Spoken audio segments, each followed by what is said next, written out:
안녕하십니까. 종합시다 마키론 저 고우석입니다. 이번 시간에는 이 오체 청문감 5번째 시간이 되겠습니다. 그래서 이번 시간에는 이렇게 이 천기 청숙으로 되어 있습니다. 그래서 이 한 청문감을 보면은 이제 이 표기가 나와 있습니다. 그래서 여기에 대한 이 당시의 대륙의 한자의 발음을 이렇게 표기를 했습니다. 그래서 티안키 칭수로 되어 있습니다. 그래서 우리말로는 이제 천기 청숙이지만 이제 당시 대륙의 발음으로는 이렇게 티안키 칭수로 되어 있고요. 따로 한글로 표기가 없습니다. 이렇게 단지 여기에 대한 해설로 한천문감이가 이렇게 추천요 곽모라고 되어 있습니다. 그래서 말 그대로 가을 하늘이 텅 비게 아무튼 뭐 구름도 없고 걸리는 거 없이 텅텅 비게 아주 맑으면서 높은 그런 그 표기를 그런 것들을 묘사했을 때 이렇게 추천요광모로 이렇게 표기를 한 것입니다. 그래서 비교해서 잘 봐주시고요. 이 오체 청문감을 이제 원본의 작품은 봤습니다만 이제 그거를 이 학자들이 풀었다는 것을 알지 못하던 때에 이 김덕방 선생님께서 저술하신 이 만조 기초사전을 보고 거기에서 이제 일본의 연구 성과가 오체 청문감을 풀었다는 것을 알았습니다. 그래서 이제 계속해서 이제 그걸 찾아보던 중에 오체 청문감을 이제 연구했던 그런 기록을 보게 되었고요. 이 오체 청문감을 풀기 위해서 수많은 학자들이 특히 이 만주어 전문학자, 또 티베트 전문학자, 몽고 전문학자, 또 유구르 전문학자 이렇게 각 언어의 전문가들이 모여서 수없는 시간을 보낸 끝에 완성을 냈고 또 결국은 이제 그런 결과물을 출판해 냈던 것입니다. 그래서 이런 연구 성과가 뭐 1, 2년 만에 나올 수가 있는 것도 아니고 엄청난 이 국가의 노력이 있어야만이 그런 학문의 수준이 올라가는 겁니다. 교육은 말 그대로 100년지 대계가 아니겠습니까? 그만큼 투자하고 노력해야만이 그런 결과물들이 차례차례 나오게 되는 겁니다. 그렇지만 이제 이런 이제 고전 작품을 방치해 버리게 되면은 이 학문의 수준이 이제 올라가기가 좀 어려운 게 좀 사실입니다. 그리고 이 청나라 때는 보면은 학자들이 굉장히 노력을 많이 해서 이런 다국어에 대한 작품도 많이 나옵니다. 그리고 이 만주 문자로 된 이 불교의 대장경까지 만들게 됩니다. 그래서 그런 것들을 보면은 이 명나라 때도 이 영락대장경이라는 게 있습니다. 그리고 또 청나라 때는 이렇게 이 건영시대에 또 대장경을 또 만들었습니다. 그런 거를 보면은 이 조선이 분명히 유교 국가인 거는 사실입니다만은 조선시대 때도 좀 대장경이 만들어졌으면은 그런 연구 성과에 의해서 문자학이라든지 우문학이라든지 그런 것들이 상당히 더 지금보다는 발달하지 않았을까라는 뭐 좀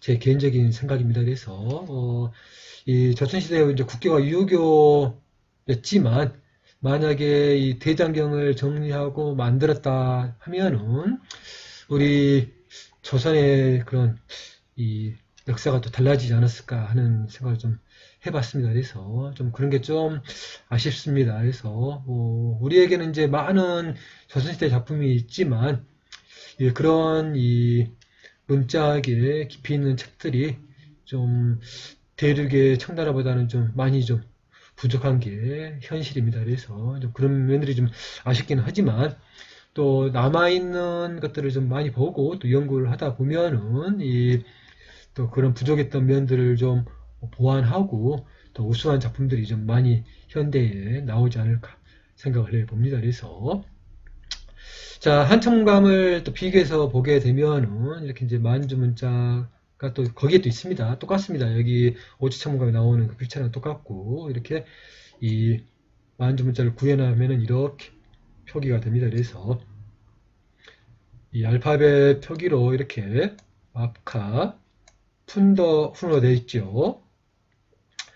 이 잘 보면은 이제 우리 한첨감의 표기법으로 이렇게 앞카 푼더분으로 되어 있습니다. 그래서 이 비읍의 이응인 이 순경음의 표기가 여기에 나와 있고요. 이 음가가 이제 알파벳 표기로는 이렇게 FU의 음가에 해당된다고 우리가 비교할 수가 있는 겁니다. 이 순경음의 음가를 정확하게 우리가 알 수는 없는 일입니다만은 이제 이 현대 학자들의 이런 문가를 표경을 보고 조선시대의 그 표기를 보고 우리가 또 추측할 수가 있는 겁니다. 그래서 이 한첨감의 그 가치를 우리가 이렇게 엿볼 수가 있는 겁니다. 그리고 이 티벳 문자로는 이렇게 이제 티벳 문자로는 이렇게 표기가 됩니다. 이렇게 표기가 되고요.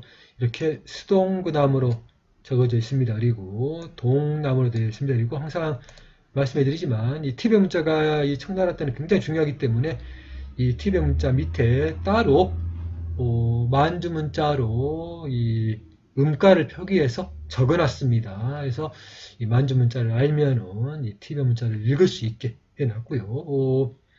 이 몽고 문자로는 이제 아래 표기처럼 이렇게 표기가 됩니다. 그래서 덩거리, 이 칭커, 걸 이렇게 되어 있습니다. 그래서 따로 이제 해당되는 단어를 또 몽고의 그 사이트에 가서 검색을 해 보면은 이렇게 이 칭커, 걸 이렇게 거의 이제 그런 식으로 발음이 됩니다. 그래서 이 몽어 이외에는 이제 이 단어가 나와 있지는 않습니다만은 또 현대의 과학기술을 또 이용을 하다 보면은 우리가 또 심도 있게 또 공부를 할 수가 있는 겁니다. 그래서 몽고라는 나라가 있기 때문에 또 공부를 또 이렇게 쉽게 할 수가 있습니다. 그리고 마찬가지로 이 키릴 문자를 사용하는 몽고입니다만은 또 그 키릴 문자를 또 잘 공부하고서 보면은 또 이런 전통 문자까지도 공부할 수가 있는 것입니다. 그래서 우리 시청자 여러분들께서 다양한 각도로 좀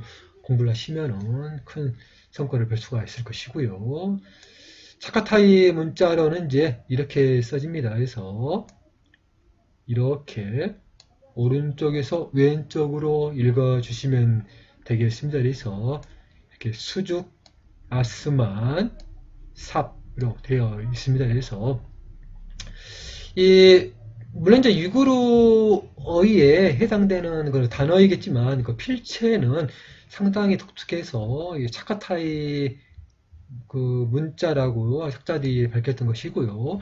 여기 나와 있는 이 필체는 아랍의 문자에서 가장 아름다운 필체입니다. 아랍에 가면은 궁전들의 코란을 표시하는 장식으로 되어 있는 이 아름다운 문자가 바로 이 문자인 겁니다. 그래서 우리 시청자 여러분들께서도 관심을 가져주시고 이 오제 청문감의 학문의 세계가 얼마나 크다는 것을 계속 보시다 보면은 알 수가 있는 것입니다. 그래서 아무튼 좀 많은 관심을 가져주시기를 부탁드리겠습니다. 그래서 자, 오늘은 여기까지 준비를 했습니다. 시청해주셔서 감사합니다.